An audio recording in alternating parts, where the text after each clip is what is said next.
પોરબંદરની એસએસસી કોલોનીમાં રહેતા એક યુવાન પર ગાયે હુમલો કર્યો હતો, જેમાં યુવાનને ઈજા પહોંચતા તેને સારવાર માટે સરકારી હોસ્પિટલે ખસેડવામાં આવ્યો હતો।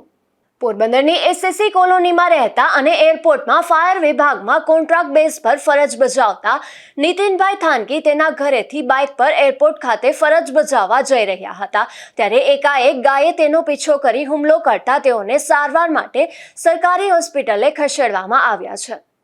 મારું નામ નીતિનભાઈ રમણીકલાલ થાનકી છે। રહું છું એચએમપી કોલોનીમાં।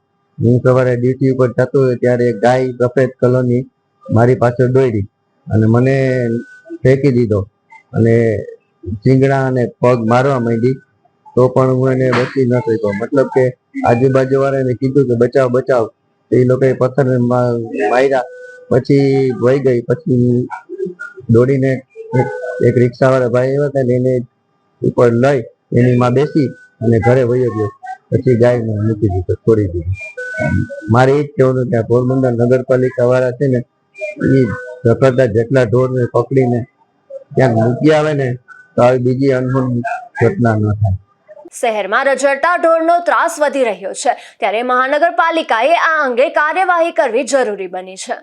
નિપુલ પોપટ સાથે અશોક થાનકી, ગુજરાત ન્યૂઝ, પોરબંદર।